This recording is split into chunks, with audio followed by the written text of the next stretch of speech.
I am at Waverley Station. Today I'm heading out of town for an adventure. Only just out of town, but I've got to get a train there. I've got about 10 minutes to get my tickets and get to the platform, so I better get a wriggle on. Okay, let's go. Okay, I've got my tickets. Now I've got to wait for the train. I've actually got a couple of extra minutes here than I thought I had, but hey. Anyway, platform 13 today, which is the first for me. Hopefully that's not an omen, because the sky outside has been looking pretty angry, and I'm going to be outside. Okay, I'm on the train. Let's go see. What's it here? So I've only got a couple of stops to go, and I'm getting off at Livingston North today. It looks as though my carriage has gone sentient. Ooh, there's another omen.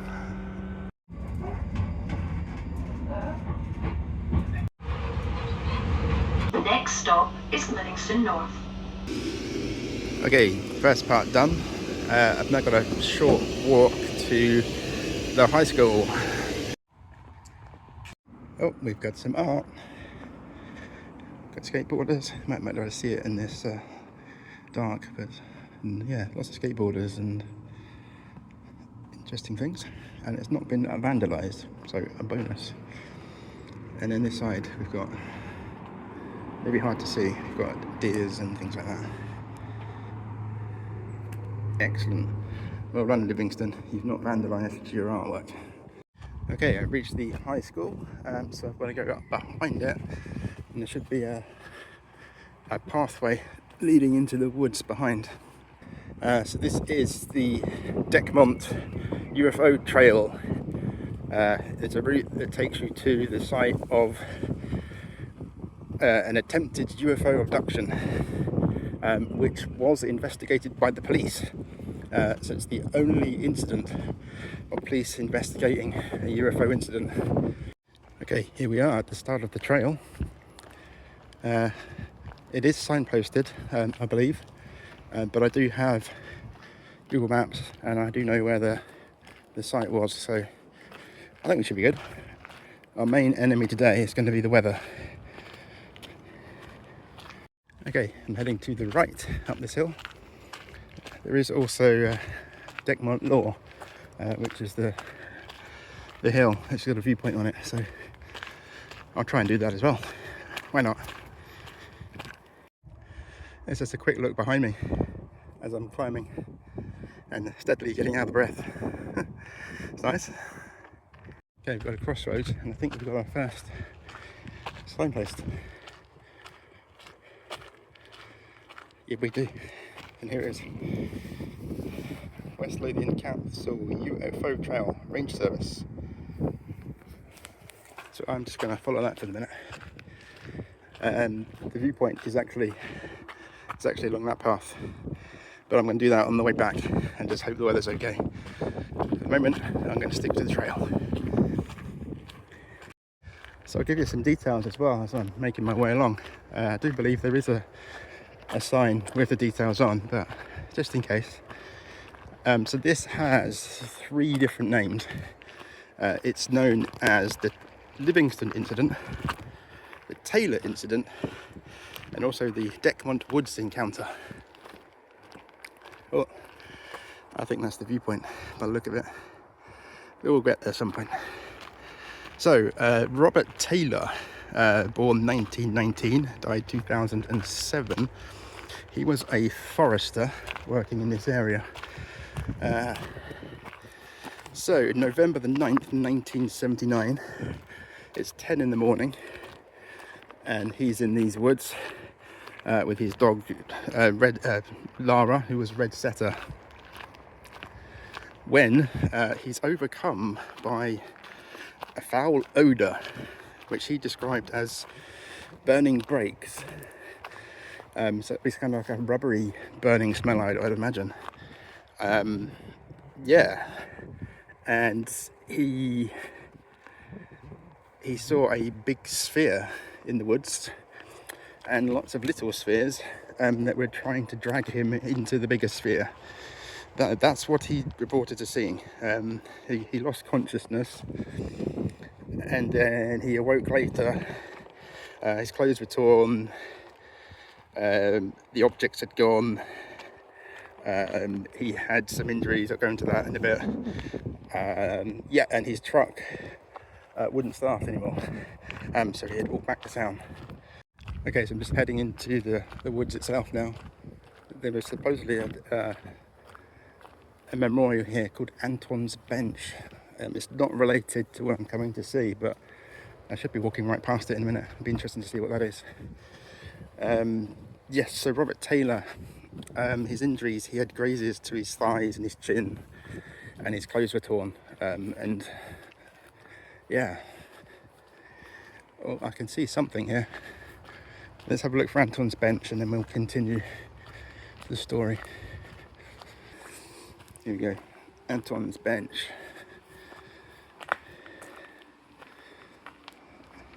Anton Tom, 99 to 2018. It's okay to not be okay. And there's a little photo. So he's what, 19 possibly? Well, that's going to be a sad story. Okay, let's continue on into the spooky woods and see if we can follow this trail. Well, I'm already glad that I wore my appropriate footwear today because there's a little muddy underfoot. And as I say, we are scheduled rain as well. Okay, I maybe need to stop filming for a minute while I navigate this bit. You can hear the squelch of the mud. Okay, here we are. Another sign, so you've got to go left here. That's good. Let's have a look at this pyramid thing before we do that.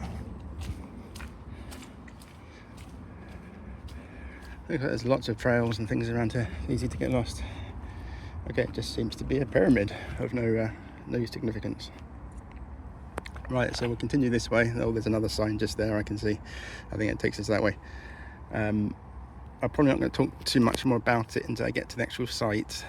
And I'll discuss the police investigation, and I'll discuss all the theories that surround it. Because obviously the UFO is theory number one, but there's other theories. Okay, just going to take a minute to let you guys listen to what I can hear.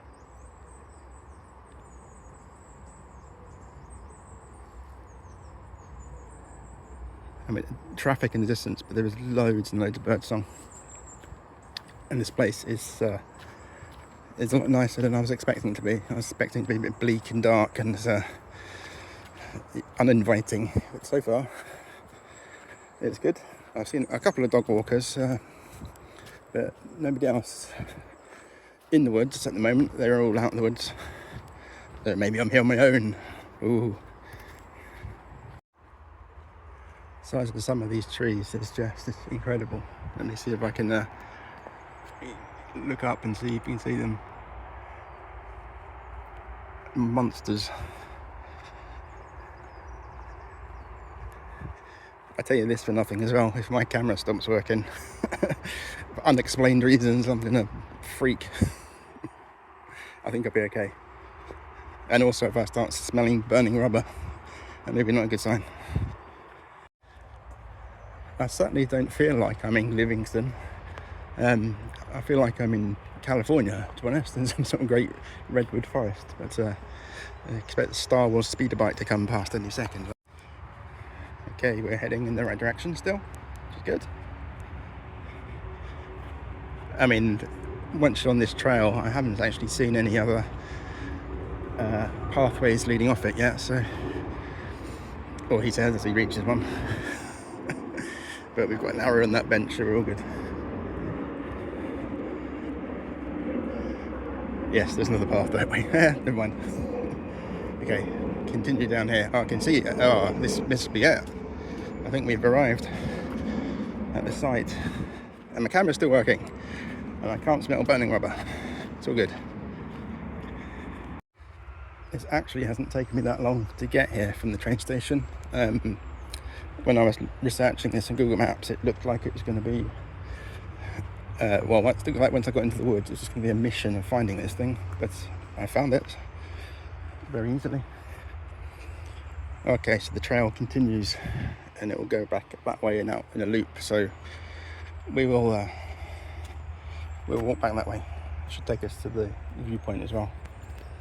But here we are, the site of a UFO encounter. So here we go. There is the man himself, Robert Taylor.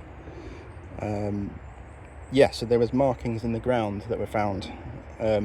As he described them, one was ladder shaped and the others were made by the small spheres.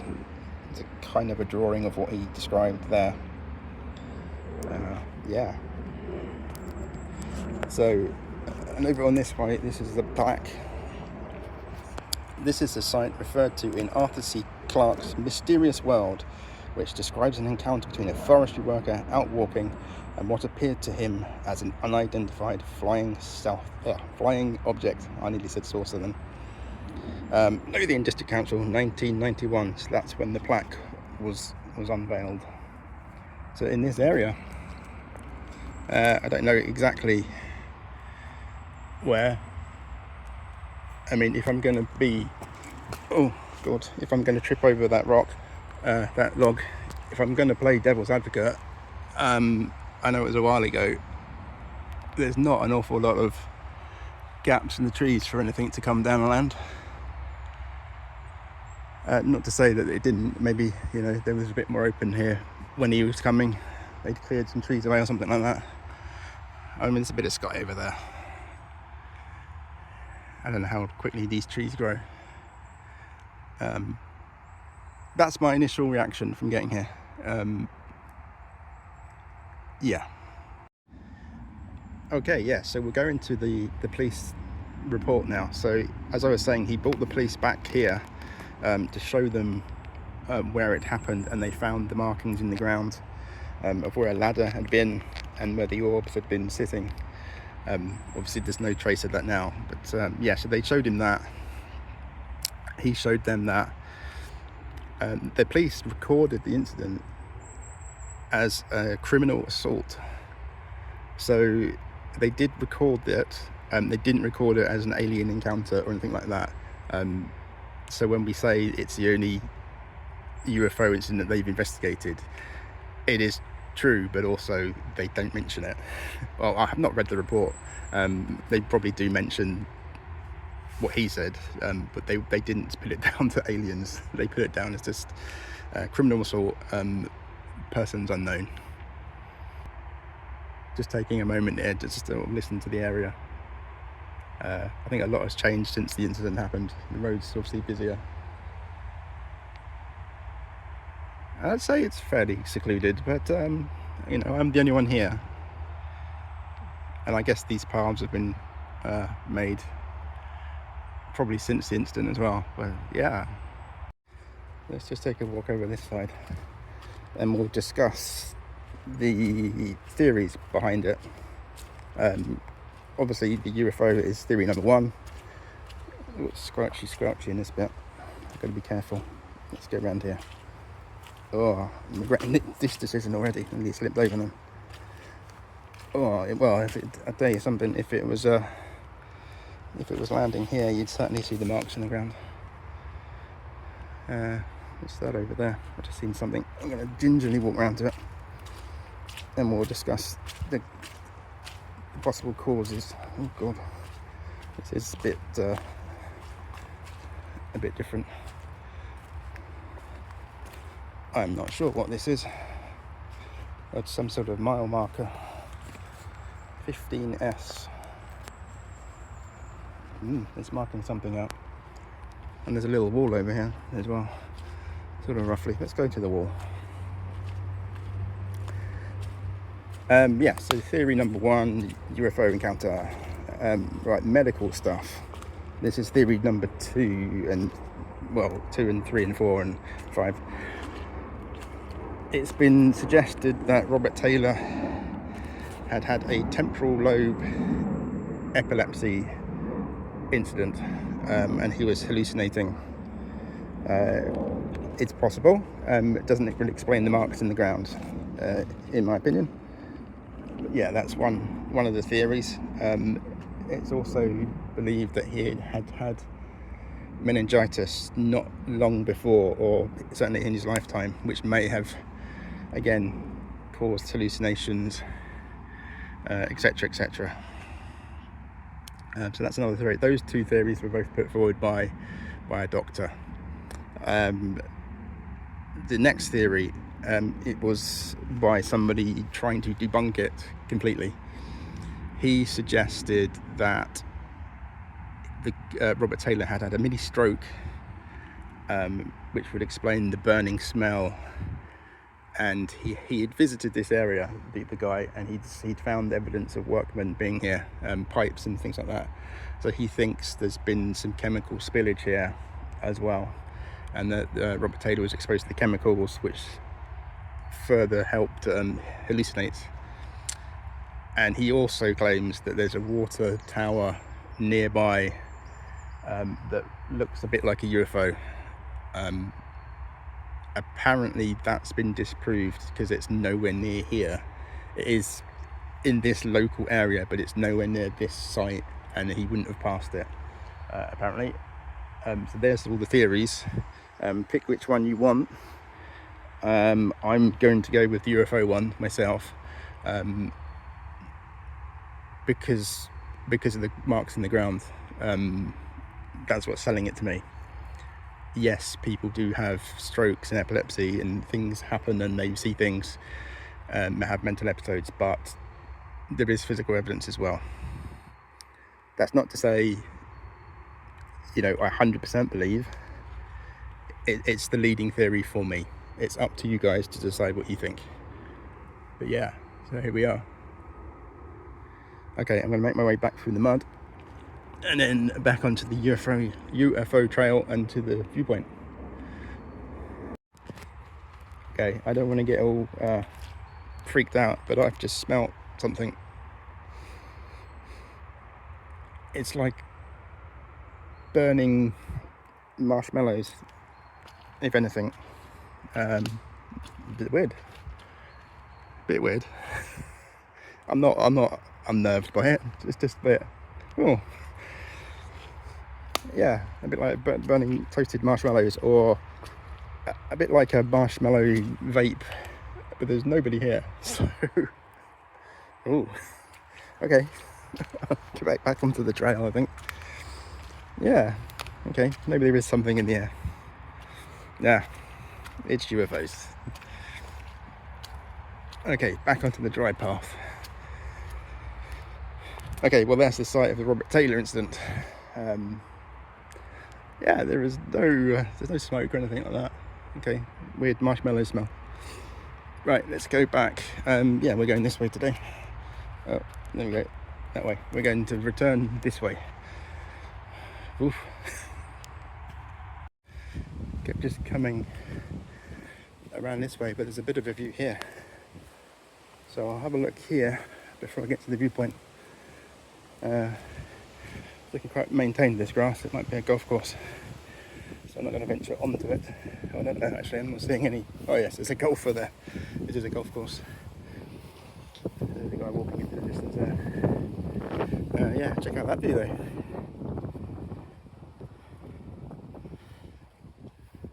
There we go. And I think that might be where I'm heading, to the viewpoint.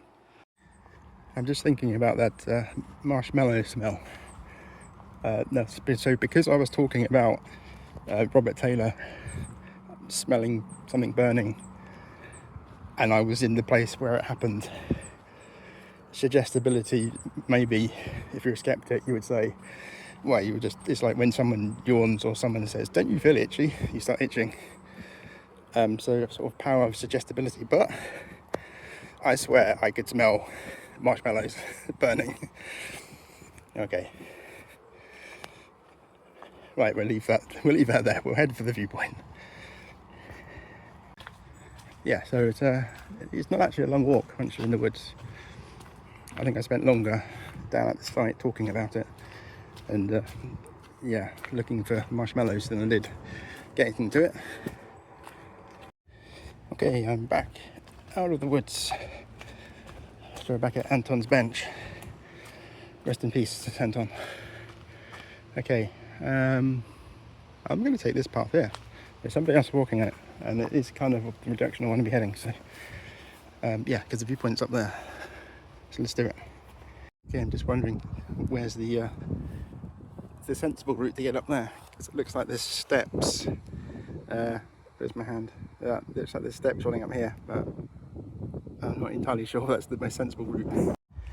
Yeah, I'm not keen on going that way. I'm gonna keep on this path, see what this brings me to. Okay, just coming out. There's a bit of a weird shaped cloud right there. It's sort of faded a bit now. It looked like a mushroom. Bit ominous. Sounds like some sci-fi movie. Guy goes into the woods to make a film, comes out, he's the only survivor. Well, I've got some view from here already. Okay, this way looks less menacing. Well, he says it's still quite a climb though. I better put the camera away for a second. So I've made it to the top. Of course it's windy, so I have to check this footage and see if you can actually hear me. There we go, I've crouched down a little bit, it's a little bit better. But yeah, check out these views. You can see 4 miles. Oh, I can actually see 4 bridges as well. If I get them in shot. There you go, dead centre. Excellent. Okay, I'm just lying down to get out of the wind again. I recall watching a UFO program about this area, and I'm certain that this facility here, there was a local guy who thought it was where the UFOs were being stored. Yeah, and they actually got somebody from the local authority to come and open the door and have a look inside to show him what it actually was. And it's just oh, there's a rabbit running across the top of it. You can see that. Yeah, it's just to do with waterworks and stuff like that. But yeah, he was sure it's where the UFOs are being stored overnight or during the day. Okay, well that's me done for this adventure. Just a couple of loose ends to tie up. I did have a quick look to see if his grave, if Robert Taylor's grave was nearby, but there's no indication of where that is.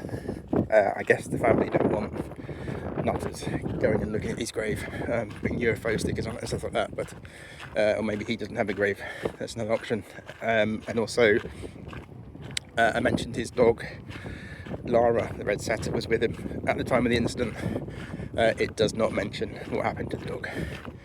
I'm assuming it's okay, otherwise they may have mentioned it, but hey, anyway. So yeah, so that's been the UFO trail and Dechmont law, and it's been an interesting day. It was a little bizarre in places, but overall it's been nice, and we have avoided the rain. Although it does look as though it's starting to come, there is some blue sky still. But yeah, there's a lot of grey coming in now as well. So I'm heading back to the shelter of the train and back to Edinburgh. Okay, bye.